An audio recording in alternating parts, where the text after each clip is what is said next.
Shalom, bagaimana kabarnya hari ini? Luar biasa, karena kita punya Tuhan yang luar biasa.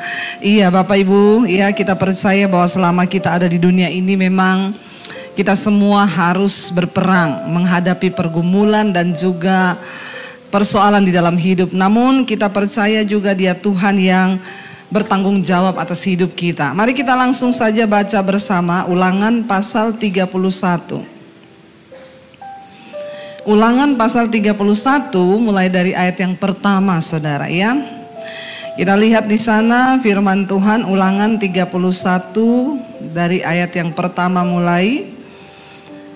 Firman Tuhan berkata demikian, kita baca bersama.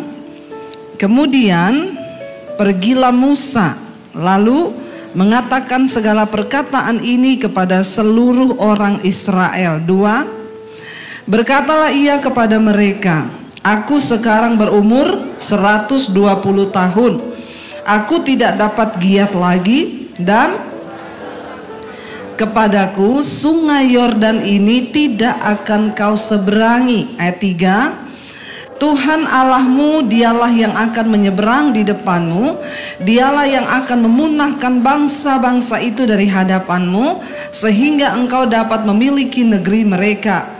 Yosua dialah yang akan menyeberang di depanmu seperti yang difirmankan Tuhan. 4. Dan Tuhan akan menaklukkan terhadap mereka seperti yang dilakukannya terhadap Sihon dan Og, raja-raja orang Amori yang telah dipunahkannya itu, dan terhadap negeri mereka. Ayat 5. Tuhan akan menyerahkan mereka kepadamu dan haruslah kamu melakukan kepada mereka tepat seperti perintah yang kusampaikan kepadamu. 6. Kuatkan dan teguhkanlah hatimu. Janganlah takut dan janganlah gemetar karena mereka. Sebab Tuhan Allahmu dialah yang berjalan menyertai engkau. Ia tidak akan membiarkan engkau dan tidak akan meninggalkan engkau. 7. Lalu Musa memanggil Yosua dan berkata kepadanya di depan seluruh orang Israel, kuatkan dan teguhkanlah hatimu, sebab engkau akan masuk bersama-sama dengan bangsa ini ke negeri yang dijanjikan Tuhan dengan sumpah kepada nenek moyang mereka untuk memberikannya kepada mereka, dan engkau akan memimpin mereka sampai mereka memilikinya. 8. Sebab Tuhan Dia sendiri akan berjalan di depanmu, Dia sendiri akan menyertai engkau, Dia tidak akan membiarkan engkau dan tidak akan meninggalkan engkau. Janganlah takut dan janganlah patah hati. Katakan bersama, amin. Saudara, ini adalah sebuah kisah ketika Musa mendekati ajal, ya. Dan Tuhan sudah berkata kepada Musa bahwa Dia tidak akan memasuki tanah perjanjian. Musa adalah seorang yang luar biasa, ya. Kita belajar dari Musa tentang arti kesetiaan. Kenapa saudara? Musa sudah tahu dari awal dia tidak akan masuk ke tanah perjanjian.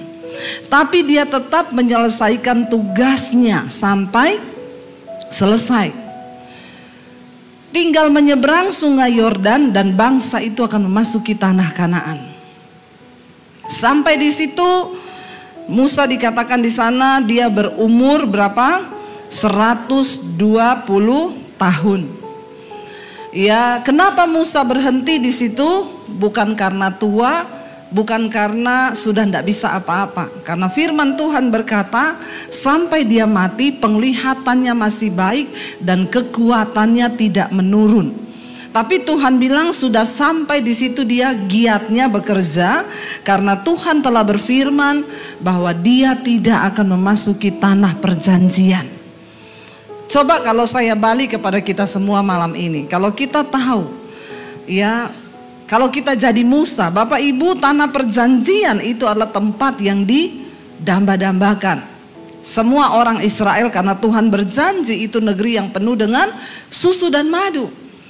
Kalau kita tahu bahwa kita tidak akan masuk, ya, apakah kita masih mau melayani Tuhan? Ya, mungkin kalau saya jadi Musa, ya saya mikir-mikir lagi. Kalau saudara yang jadi Musa, kira-kira saudara mau tetap setia nggak sampai di garis akhir? Halo? Jawabnya jujur, nggak usah pencitraan. Ya, benar loh, berat loh, membawa bangsa itu yang tidak sedikit. Ya, dan itu bukan tugas yang ringan. Dari awal ketika Musa sudah pukul gunung itu, dia melanggar perintah Tuhan. Tuhan sudah bilang hukumannya adalah engkau tidak akan masuk ke tanah perjanjian. Coba kalau kita orang Kristen zaman sekarang udah tahu doamu ndak bakal dijawab, kita masih nggak mau setia sama Tuhan? Berapa banyak orang Kristen ketika doanya nggak dijawab, udah nggak usah pelayanan, doa saya nggak dijawab-jawab, udah nggak usah doa lagi, saya tidak melihat perubahan. Tapi kita belajar malam ini, Musa menyelesaikan tugasnya sampai akhir dan cintanya kepada Tuhan itu nggak berubah. Dia berkata kepada bangsa itu, kamu harus tetap mencintai Tuhan. Ya, dia yang akan berjalan, tidak sedikit pun cinta Musa kepada Tuhan itu berubah. Walaupun dia tidak melihat tanah perjanjian, dia pernah memohon, Tuhan sudah di depan, tolonglah, aku pengen masuk. Tuhan bilang tidak, aku telah berfirman dan engkau tidak akan masuk. Kita mau belajar malam ini saudara, ya, apa yang bisa membuat kita ini saudara tetap kuat bahkan sampai kita melihat janji Tuhan. Dikatakan di sana kemudian ya Musa itu memanggil bangsa Israel.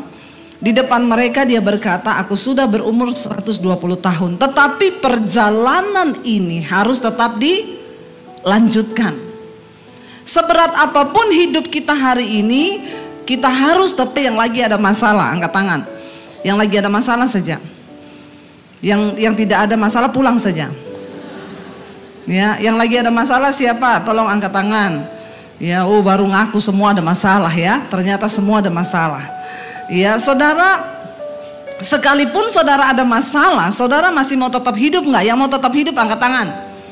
Oh, semua masih mau hidup ya. Saya pikir karena ada masalah, sudahlah saya nggak mau hidup lagi, Bu. Bangsa Israel harus tetap menjalani. Sudah berat nggak? Berat.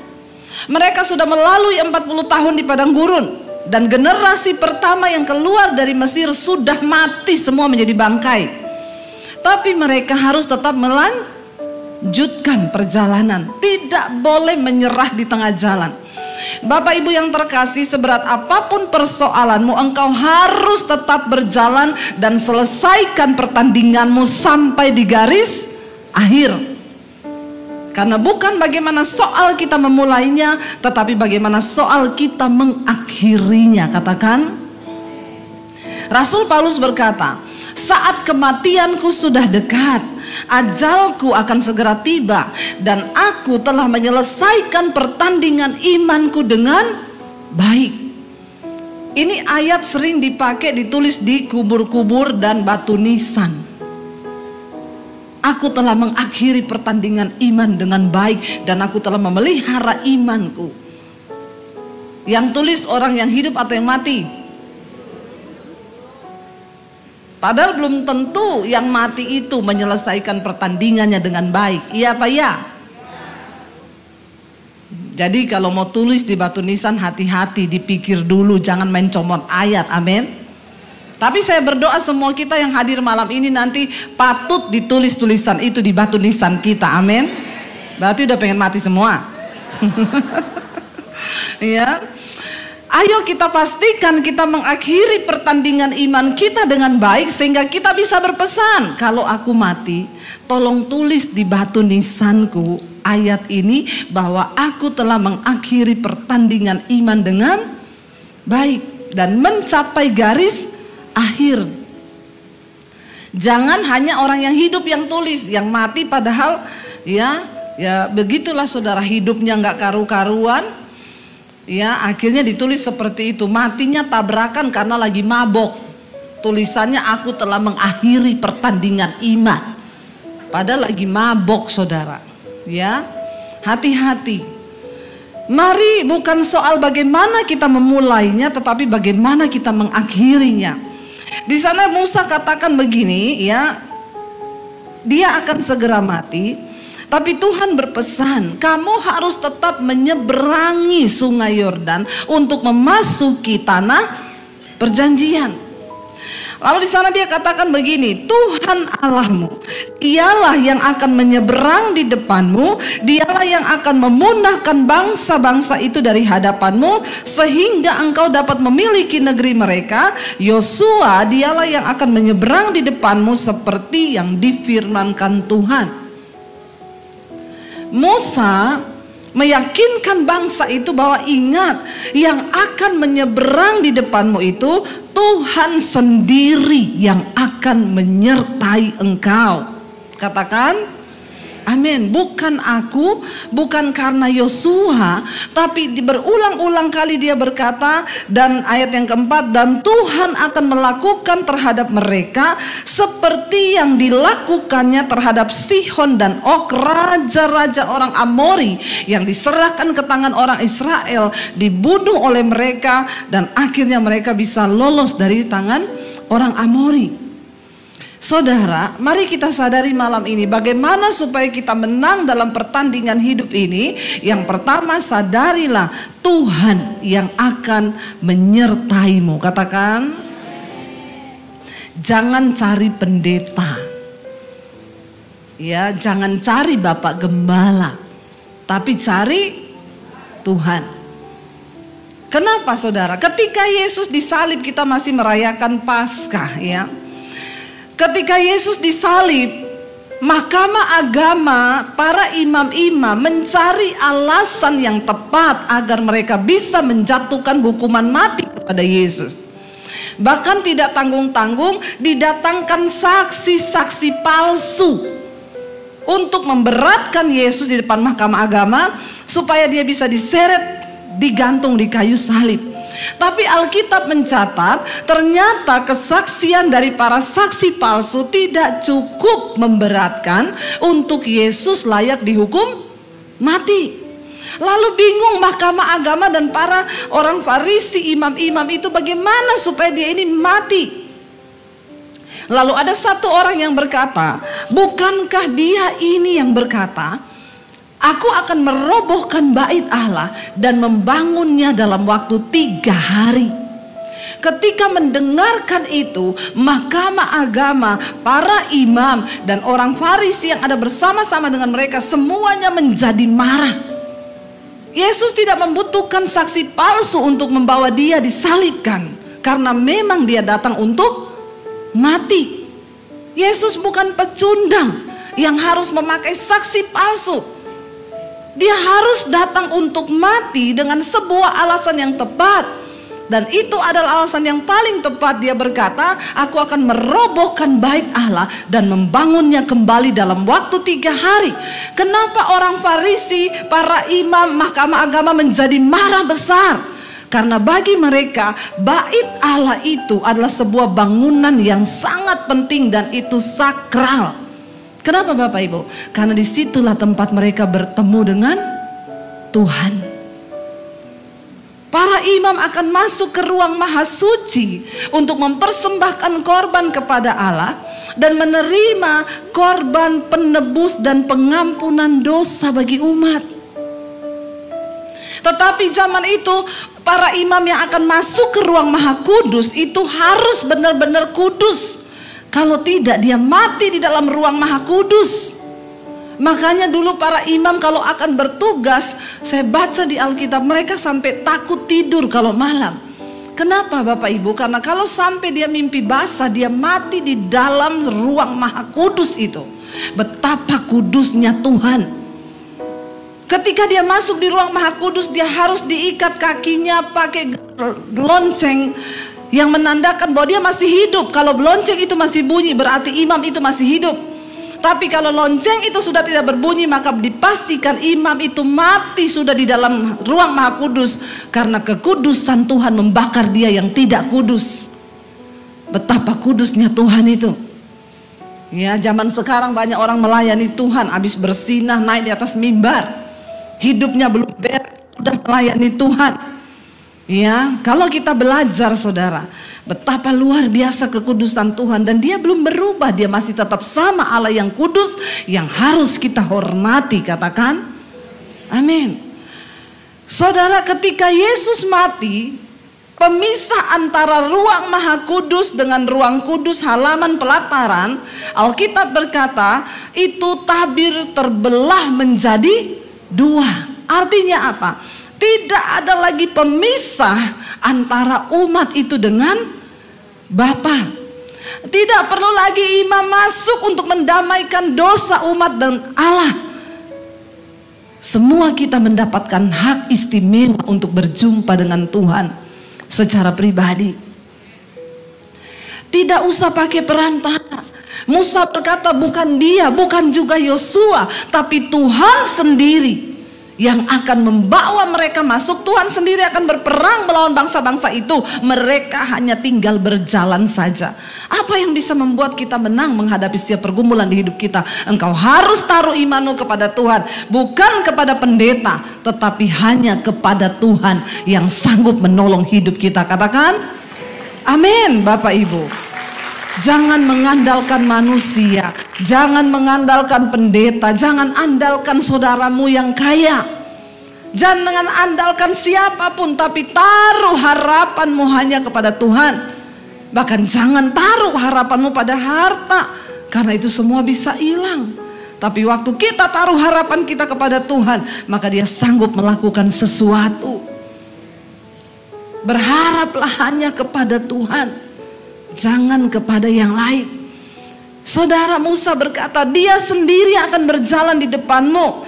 Ya, Tuhan akan menyerahkan mereka kepadamu, dan haruslah kamu melakukan kepada mereka tepat perintah yang kusampaikan kepadamu. Kuatkan dan teguhkanlah hatimu. Tidak mudah saudara, tapi setiap kita harus percaya. Yang kedua saudara, apa yang harus kita taruh di dalam hati kita, bahwa peperangan dalam hidup ini ya memang akan mungkin banyak masalah yang kita hadapi dalam hidup ini. Peperangan ya, kita akan menghadapi pertempuran iman. Tapi percayalah, semua masalah itu pasti ada time limit, masa selesainya. Katakan amin. Enggak ada masalah satupun yang tidak ada masa selesainya. Semua ada masa selesainya. Tidak mungkin guru matematika berkata gini, anak-anak hari ini kita ujian matematikanya sampai kapan? Sampai selama-lamanya. Ada? Enggak. Semakin mudah soal, semakin cepat waktunya. Semakin sulit soal itu, semakin lama. Kita yang sekolah dulu tahu ya, kalau bahasa Indonesia, hari ini kita ulangan bahasa Indonesia, waktunya hanya 30 menit karena mudah. Amin. Tapi begitu dibilang kita hari ini ulangan matematika, biasanya matematika berapa jam? 2 jam biasanya ya. Bahkan bisa ada perpanjangan waktu. Karena memang matematika itu sulit. Saudara, semakin cepat ya, semakin sulit persoalan kita, semakin besar kemuliaannya, maka ada batasan waktu. Tetapi jangan engkau berputus asa, dikatakan tadi jangan tawar hatimu, jangan patah hati, tetaplah nantikan Tuhan. Saya tadi baca satu kesaksian orang masuk di WA saya, Bu, saya mau bersaksi, saya dari Ambon. Saya ini suami yang saya ini selingkuh terus, ya kerjaannya saya selingkuh terus. Ya kenapa dia selingkuh? Karena istrinya buta. 4 tahun istrinya buta, sakit katarak, tidak punya uang untuk operasi. Ya buta saudara 4 tahun ya, dan akhirnya nggak bisa operasi karena nggak punya uang. Bayangkan ya, saya yakin tidak adalah bapak-bapak yang menderita seperti itu. Tapi walaupun istrinya buta, tidak boleh selingkuh bapak-bapak ya, amin. Ya, istrinya buta 4 tahun, ya tidak bisa operasi karena tidak punya uang. Lalu akhirnya suaminya ini selingkuh sampai akhirnya satu kali dia bilang dia didatangi satu roh yang mau mencekik lehernya. Ketika dia rasa dia mau dicekik oleh iblis itu, dia berseru sama Tuhan, lalu Tuhan bilang, mulai sekarang kamu bertobat, baca Alkitab. Lalu dia mulai baca Alkitab dan dia mulai lihat YouTube, saudara. Lalu dia berkata, saya temukan channel Ibu Mesbah Doa. Lalu saya mulai mendengarkan khotbah-khotbah Ibu. Saya dituntun untuk bertobat. Semakin saya mencoba untuk bertobat, tantangannya itu semakin berat. Saya tergoda untuk selingkuh terus, tapi saya harus melawan itu. Dia bergumul, dia dengerin khotbah-khotbah. Saudara, kalau engkau sedang bergumul dengan satu dosa, ya berjuanglah, berjuang ya sampai engkau bisa merdeka. Sebab Tuhan memiliki dan dia sanggup memberi kita kuasa untuk merdeka. Dia berjuang, dia dengerin khotbah-khotbah saya, saudara, dia dengerin firman Tuhan, Tuhan beri dia kekuatan, akhirnya dia bertobat. Singkat cerita, ketika dia bertobat, dia mulai berdoa untuk istrinya yang buta. Memang tidak disembuhkan dengan cara dia doa terus istrinya melek, enggak. Tiba-tiba di desanya itu ada orang bikin operasi katarak gratis. Tuhan itu bisa bekerja dengan berbagai cara. Walaupun cukup lama 4 tahun, tapi saya percaya itulah waktu dan proses Tuhan buat keluarga ini. Ya, tadinya suaminya sudah stres lihat istri yang buta, nggak bisa melihat, makanya akhirnya dia kecewa mungkin. Lalu ada perempuan, ya.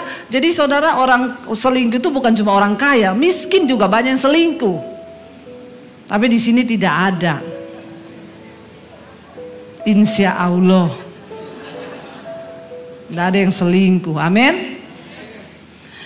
Saudara, akhirnya dia bergumul dan saya melihat di situ ya bahwa Tuhan itu turut bekerja loh. Memang 4 tahun itu bukan waktu yang singkat.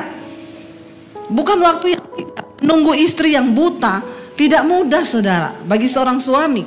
Tapi akhirnya Tuhan ketika dia bertobat, maka ada jalan keluar yang Tuhan beri. Ya, semua masalah itu ada time limitnya, ada waktu selesainya. Dan Tuhan itu mau beresin satu persatu ketika kita juga mau dibenerin. Ketika suaminya ambil keputusan untuk bertobat, maka di situ kita melihat Tuhan berkata, Dia Allah yang turut bekerja dalam segala perkara untuk mendatangkan kebaikan. Ya, saya berdoa supaya suami-suami di sini menjadi suami-suami yang setia. Sekalipun istrimu sudah tidak mampu ya seperti itu, buta, saudara.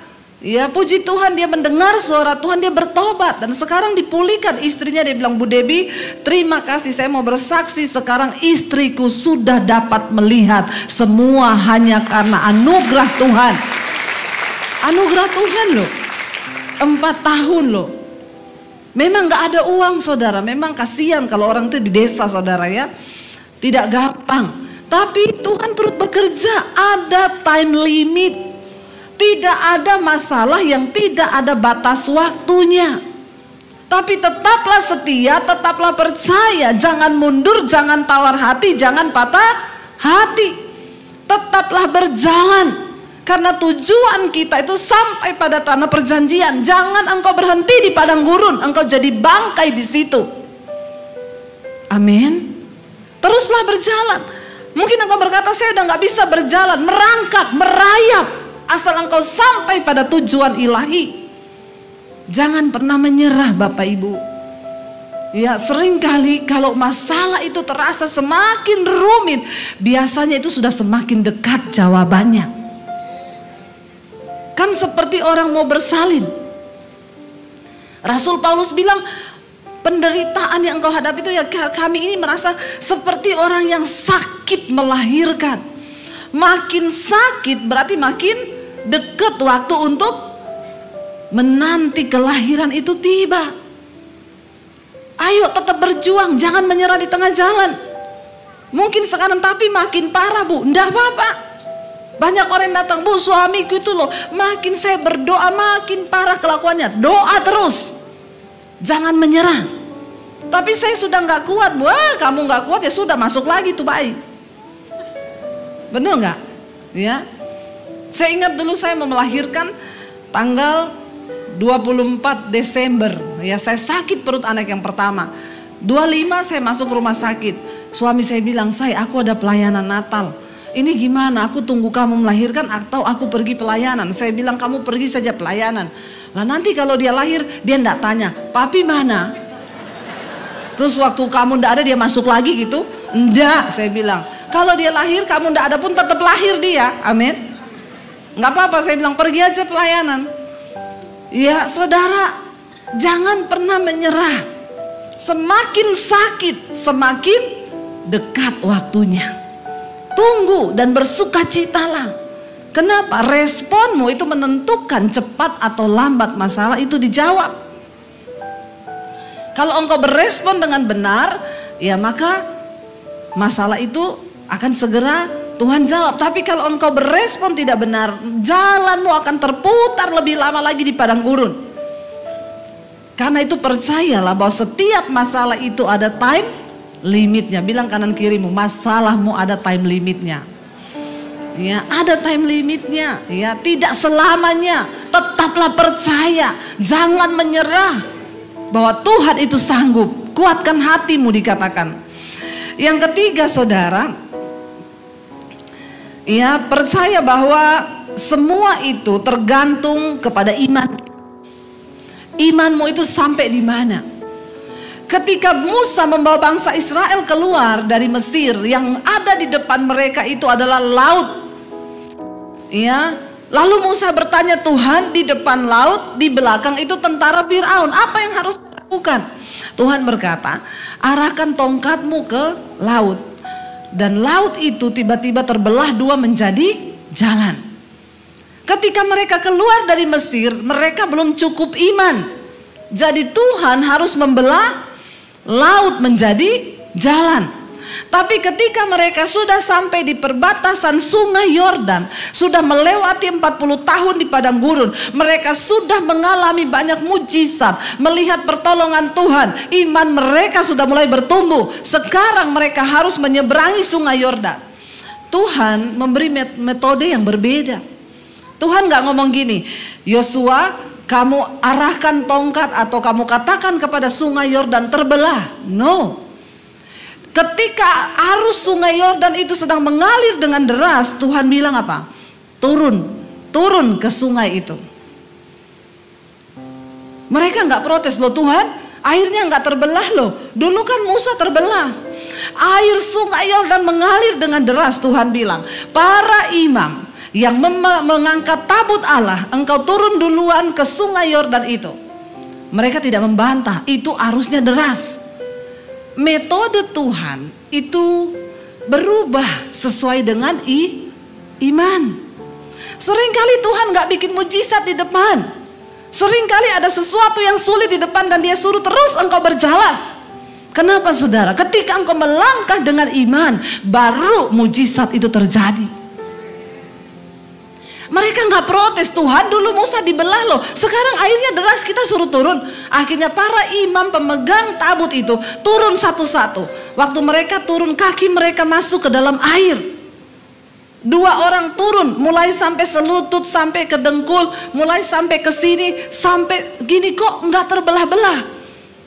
Ketika mereka empat-empatnya turun ke dalam air yang cukup dalam itu, Alkitab berkata terdengar derau air di sana itu berhenti.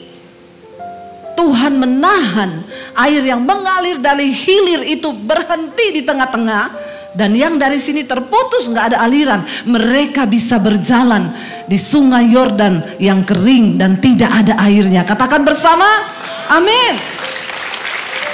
Seringkali saudara terlihat sangat sulit di depan kita. Seringkali terlihat seolah tidak ada mujizat. Tapi Tuhan sedang menguji imanmu. Dia bekerja dengan takaran yang sesuai dengan iman kita. Percayalah, semakin iman kita dewasa, rasanya persoalan itu akan semakin berat di hidup kita.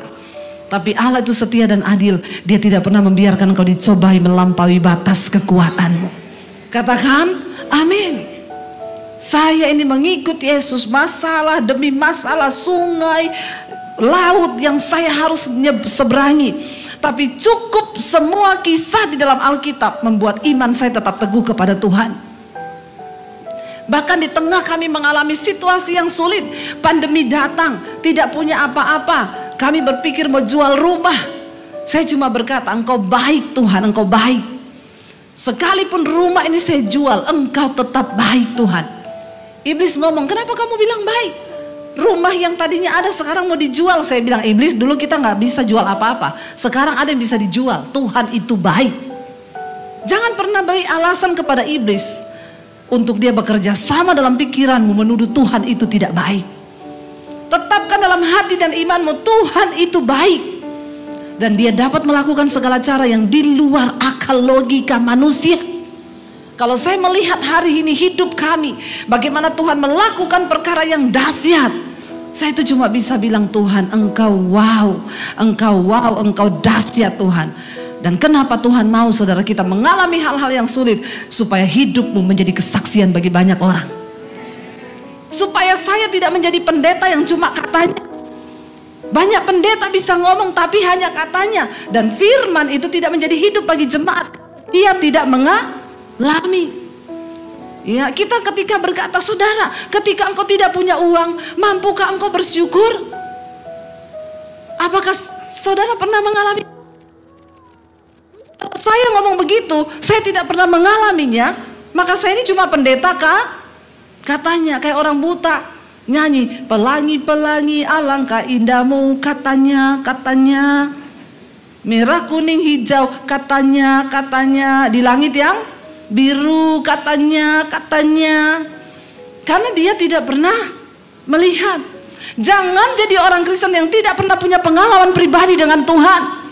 Karena imanmu akan lemah. Tapi semakin engkau mengalami masalah dan tantangan, Tuhan akan membawa engkau kepada pengalaman demi pengalaman iman yang luar biasa. Sehingga engkau bisa bersaksi, aku punya Tuhan yang hebat.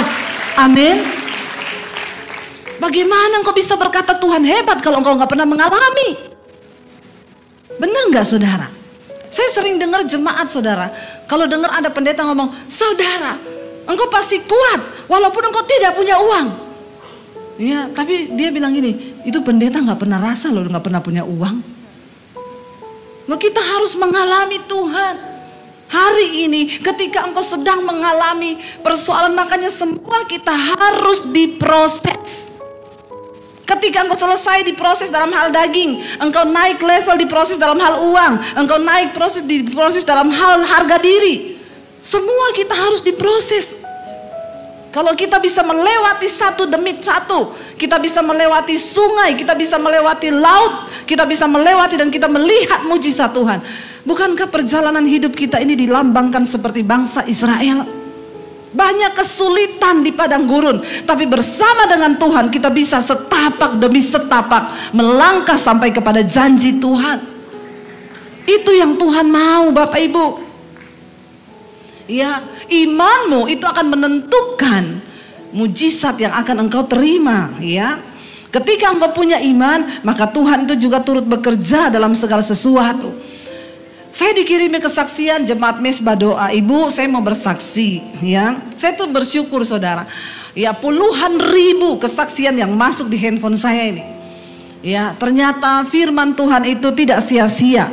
Semuanya berbuah. Jadi ada satu orang ibu, dia itu pernah konseling sama saya tahun lalu, tapi nggak pernah saya balas karena memang yang masuk ini puluhan ribu di HP saya. Tapi puji Tuhan, tidak saya balas tuh, saya percaya ada rencana Tuhan. Dia sudah ketik ke sini, sudah plong mungkin hatinya. Seringkali memang Tuhan tidak izinkan saya membalas. Kenapa? Supaya jemaat itu mencari Tuhan sendiri. Sudah cukup firman yang saya beritakan, tidak usah lagi konseling sama saya, amin. Jangan berat-beratkan lagi hidup saya. Saya ini siaran pagi, siang, malam, pagi, siang, malam. Mau kemanapun di hotel saya syuting, masih lagi mau konseling sama saya. Konselingnya masalahnya itu-itu saja. Sebenarnya sudah ada jawabannya di firman Tuhan, amin apa amin. Tapi jemaat itu alay lebay. Ya, sukanya konseling. Ya, baca aja itu firman. Ya, apalagi marah, ibu ndak balas-balas WA saya, pendeta macam apa? Pret. Ya, makanya saya tidak cocok jadi gembala, saudara. Ya, menghadapi ini jemaat umat Tuhan yang manjanya setengah mati, maunya dirawat, maunya digini. Kenapa ndak dibalas? Kenapa ndak diangkat teleponnya? Ya, ada lagi, ibu tolong dijelaskan. Tuh, kita ini nggak boleh begini, ayatnya di mana, di mana, di mana. Saya dalam hati saya ini jemaat ya, minta ampun ya, kalau ditanggapi satu-satu, sudah kita nggak jadi pelayanan, nanggapi jemaat tiap hari. Saya selalu bilang, dengerin khotbah-khotbah saya. Lalu ibu itu, dia WA saya itu sudah dari tahun lalu. Dia bilang gini, ibu, saya itu dengan suami kami bersyukur kami mengalami pertobatan. Sejak kami mendengarkan khotbah-khotbah ibu, ya kami dijamah Tuhan, hidup kami berubah dan kami mengalami Tuhan secara pribadi, dia bilang. Jadi suami saya ini begini bu, dulu dia itu bekerja sebagai pimpro, ya pimpinan proyek di perusahaan. Setiap kali ada proyek suami saya diangkat sebagai pimpro. Dan jujur bu, menjadi pimpro itu yang dituntut adalah ketidakjujuran. Kita mau jujur enggak boleh sama bos. Kamu harus bikin laporan palsu, bikin pengeluaran palsu, bikin ini palsu. Dan selama ini suamiku menikmati karena dia dapat bayaran besar. Tapi ketika kami bertumbuh mendengarkan khotbah-khotbah yang ibu sampaikan, kami tahu yang Tuhan tuntut dari hidup kami adalah kekudusan dan kebenaran. Lalu akhirnya suami saya hatinya mulai berubah. Dia bilang kepada istrinya, aduh kita ini melakukan tidak benar loh. Jadi bagaimana ini? Sebentar lagi ini ada proyek. Dan saya pasti ditunjuk lagi sebagai pimpro. Lalu ketika dia dipanggil sama bosnya, benar dia ditunjuk sebagai pimpro. Dia bilang, bos, saya minta maaf. Kenapa? Saya tidak mau jadi pimpro lagi. Loh kenapa? Kamu tuh bodoh ya? Semua orang tuh pengen loh jadi pimpro. Tapi saya enggak pengen bos. Kenapa? Aku enggak mau berdosa. Bosnya tertawa. Kamu itu masih hidup di dunia. Hidup di dunia enggak mau berdosa. Tapi saya sudah mengenal kebenaran. Tapi enggak apa-apa. Karena Alkitab juga berkata, anak buah harus tunduk kepada atasan. Oh, pakai firman loh. Ya kamu juga kan tahu firman. Alkitab bilang kan, ya karyawan itu tunduk kepada bos. Dia bilang, tapi saya enggak bisa membohongi hati nurani saya. Loh kamu dapat bayaran loh. Dan ternyata tahun lalu itu istrinya itu ada WA saya, Bu Debbie, apa yang harus kami lakukan? Karena di satu sisi bu, kami kehilangan uang. Anak-anak kami harus sekolah. Tapi di sisi lain, hati nurani kami itu sudah tidak bisa lagi melakukan dosa. Bapak Ibu, ketika engkau bertumbuh, rohanimu itu hidup. Dan ketika rohmu hidup, Tuhan berbicara lewat rohmu. Firman berbicara dalam rohmu. Tidak perlu pendeta harus ngomong, tapi Tuhan yang akan menuntun. Lalu mereka berdua bersepakat. Tidak. Kita harus bersikap, ambil sikap untuk tetap hidup dalam kebenaran. Kita sama-sama berdoa dan akhirnya mereka tetap menolak. Dipaksa sama bosnya, dia tidak mau. Dan dia siap untuk kehilangan pekerjaan. Saudara, udah 1 tahun kemudian baru saya baca tadi. Dia bilang, saya bersyukur ibu tidak jawab WA saya. Sekarang saya cuma mau kesaksian Ibu Debbie. Ya masih ada chattingannya tahun lalu itu belum kehapus. Saya baca. Kami mau kesaksian, puji Tuhan bu. Tuhan itu ada dan dia hidup. Dan dia tidak pernah meninggalkan orang-orang yang mau hidup benar. Puji Tuhan akhirnya suami saya berhasil menolak sebagai pimpro. Karena dia tidak mau berdosa. Dan hatinya damai sejahtera bu. Tapi puji Tuhannya lagi bu, sekarang suami saya malah jadi staff. Dan dia bisa terbebas dari dosa itu. Dia tidak disuruh bikin markup palsu, laporan palsu. Dan kami hidup memang tidak dapat tunjangan dari pimpro yang lebih besar dulu. Tapi damai sejahtera kami tidak dapat dibeli dengan uang. Dan Tuhan ajaib, Dia mencukupi segala kebutuhan kami. Dan kami hidup dalam damai sejahtera. Bapak Ibu, ya, kita lihat di sini bahwa ya, lakukan sesuatu ketika engkau sedang ada dalam tantangan. Seringkali tantangan yang terjadi itu Tuhan izinkan untuk melihat sikap hati kita. Apakah kita mau sungguh-sungguh tetap dalam kebenaran, atau kita tergiur dengan hal-hal yang berbau dosa? Kita tidak akan pernah melihat campur tangan Tuhan dalam hidup kita. Mungkin ada orang yang kelihatannya sukses, dia diberkati, tidak pernah kekurangan. Bukan diberkati, ya kaya, karena diberkati dan kaya itu beda. Ada orang kaya tapi itu bukan berkat Tuhan, karena setan bisa beri kekayaan. Tapi berkat yang dari Tuhan itu ada damai sejahtera. Ya, dan tujuan Tuhan adalah membawa kita, memindahkan bangsa Israel itu dari Mesir, tempat perjanjian, masuk ke tempat perbudakan, masuk ke tanah perjanjian, di mana mereka bisa menikmati damai sejahtera yang dari Tuhan.